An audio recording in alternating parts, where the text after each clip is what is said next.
यमों को लिया है समझ, अब बारी है नियमों की। ये है एपिसोड 3। नमस्कार, welcome to Yogini the night. तन मन कर्मों और विचारों की शुद्धि होती है नियमों से। शौच, संतोष, तप, स्वाध्याय और ईश्वर प्रणिधान, ये है 5 नियम। शौच से तात्पर्य शरीर की सफाई, हाइजीन, मन की शुद्धता और विचारों की शुद्धता से है। संतोष का मतलब है संतुष्टि, मेरी भाषाओं में कहे तो इच्छाओं से मुक्ति, लेकिन इसका मतलब ये भी नहीं है कि इच्छा नहीं ही करना है। तप को समझिए, किसी श्रेष्ठ कार्य में मन को लगाने का प्रयास कर रहे हैं, एफर्ट्स है तप। स्वाध्याय, स्वयं अध्ययन करना और स्वयं का अध्ययन करना, स्वयं को पढ़ना।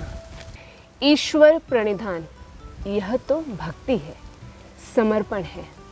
यम व्यक्ति को सौम्य और शांत बनाते हैं और नियम व्यक्ति को दमदार। नियमों का पालन भी यमों की ही तरह हमेशा करना चाहिए। शौच के बारे में पहले बता चुकी हूँ, शरीर की शुद्धता और उसके बाद फिर मन की शुद्धता। अपने शरीर को साफ रखना, रोज ब्रश कर लेना, रोज नहा लेना आदि तरीक़ों से शरीर को शुद्ध रखना और साथ ही भोजन भी सात्विक ही करना। सात्विक भोजन मतलब ताज़ा बना हुआ, अधिक तला गला नहीं और वेजिटेरियन, यह सात्विक फूड होता है। तो ऐसा खाना खाना।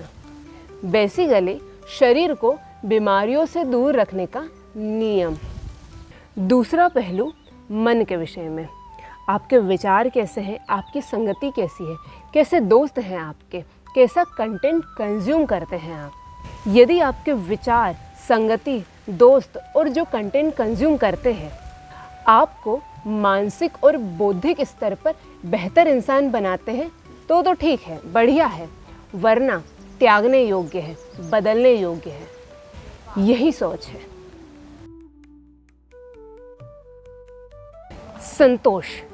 संतोष यानी क्या?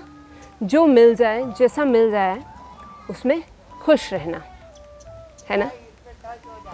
सही है, लेकिन यह भी अधूरी बात है। संतोष केवल उसे हो सकता है जो आप्तकाम हो चुका हो। आप्तकाम अर्थात वह जिसकी सारी कामनाएं पूर्ण हो चुकी हो। कामनाएं पूर्ण होने का मतलब यह नहीं है कि वह व्यक्ति जो चाहता था या चाहती थी वह सब कुछ उसे प्राप्त हो गया हो, मिल गया हो। नहीं, ऐसा नहीं है, क्योंकि कामनाएं तो अनंत है। अगर 100 व्यक्तियों की आयु भी मिल जाए तब भी सारी कामनाएं पूरी नहीं होगी। आप्तकाम होने का मतलब यह है कि उसे कुछ ऐसा मिल गया है कि अब कोई कामना रही ही नहीं, कामना ही नहीं रही। बाकी निष्काम कर्म तो करते ही रहना है, और जब कर्म कर रहे हैं तो प्लानिंग भी करनी पड़ेगी और आउटकम भी देखना पड़ेगा। आप कर रहे हैं कोई श्रेष्ठ कार्य और फिर आप थोड़ी सफलता या थोड़े से लाभ से संतुष्ट हो जाते हैं, बात जमेगी नहीं ना। निष्काम कर्म योगी को तो थोड़े से कर्म और उसकी थोड़ी सी सफलता से संतुष्ट होना ही नहीं चाहिए। उसे संतोष होना चाहिए कि उसने जीवन में कुछ करने लायक काम चुना, चाहे इसके बदले उसे पर्सनली थोड़ा कम मिलता हो, लेकिन काम में कमी नहीं आनी चाहिए। और ना ही ऐसा संतोष होना चाहिए कि बहुत कर लिया, अब बहुत हुआ। स्वयं में संतुष्ट रहे, बेस्ट है, उसमें कोई समस्या नहीं, लेकिन निष्काम कर्म का लालच सदा बना रहे। क्या समझे? सोचिए विवेक से। यूँ समझिए तब को कि हमारा चित्त है चंचल, कभी यहाँ कभी वहाँ। आप कहेंगे, हे चंचल चित्त, चलो यमों का पालन करते हैं, शौच और संतोष को जीवन में उतारते हैं। चित्त कहेगा, भाग यहाँ से। तब आपको स्मरण करना होगा तप का। तप यानी तपाना, कुछ तकलीफ उठाना, इंद्रिय संयम करना। आप चले हैं निष्काम कर्म की पताका उठाकर, लेकिन चंचल चित्त उसे कैसे समझाएं? उसे समझाने के लिए करने पड़ेंगे एफर्ट्स। शौच संतोष और यमों का करना पड़ेगा अनुष्ठान। धीरे धीरे तप तप कर आप बन जाएंगे संयमी, इंद्रियां हो जाएगी वशीभूत और आप हो जाएंगे इनसे मुक्त। इसी इंद्रिय संयम और समाधि की ओर शीघ्र ही प्रस्थान के लिए सुनिए अंतिम 2 नियम। चौथा है स्वाध्याय, सेल्फ स्टडी।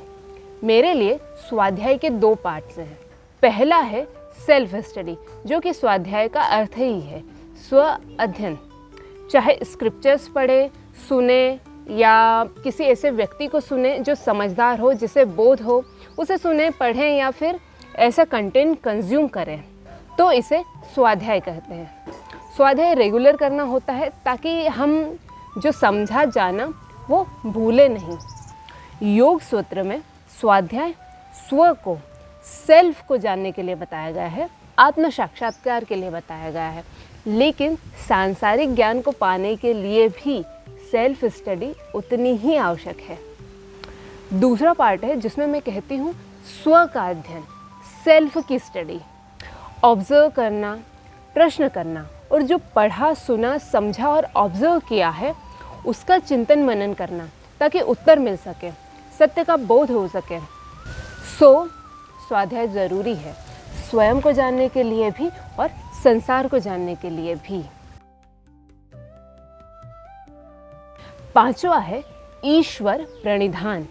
यह भक्ति है, समर्पण है। अपने समस्त विचारों को, कर्मों को और जो कुछ भी है सब कुछ ईश्वर को, सत्य को समर्पित कर देना, यही ईश्वर प्रणिधान है। ईश्वर अर्थात आपका इष्ट, आपका ध्येय, जिसके लिए आप पूर्ण रूप से समर्पित हैं। योग सूत्र ने उसे एक सुंदर रूप दे दिया है, प्रणव, ओंकार। इसी की उपासना करते करते साधक अंततः समाधि को प्राप्त कर देता है, कैवल्य को प्राप्त कर लेता है। यदि आप भक्त स्वभाव वाले हैं तो यह एक बहुत ही शांति देने वाला सुंदर मार्ग है, क्योंकि मार्ग में बहुत सारी कठिनाइयाँ हैं। कभी आप थक गए तो सहारा कौन देगा, कहीं आप हार मानने लगे तो साहस कौन देगा। इसीलिए ईश्वर का भाव सुंदर है, भक्ति सुंदर है। वेदांतियों के साथ क्या होता है ना, मार्ग तो उनका सीधा और शॉर्ट होता है, लेकिन कठिनाइयाँ कुछ ज़्यादा और किसी रूप या शब्द का सहारा भी नहीं होता है। वहाँ तो बस अंतर के सत्य, अंतर के प्रकाश के सहारे ही चला जाता है, नेति नेति करते हुए। किंतु यदि आप ध्यान से देखेंगे, ध्यान से समझेंगे, तो आपको भक्ति या वेदांतियों का मार्ग दोनों ही एक रूप ही दिखेंगे। ऑब्जर्व, थिंक, यही है ईश्वर प्रणिधान और यही थे 5 नियम। यम व्यक्तित्व का हृदय है तो नियम उसकी धड़कनें, दोनों सदा साथ साथ ही चलते हैं। शुभकामनाएं।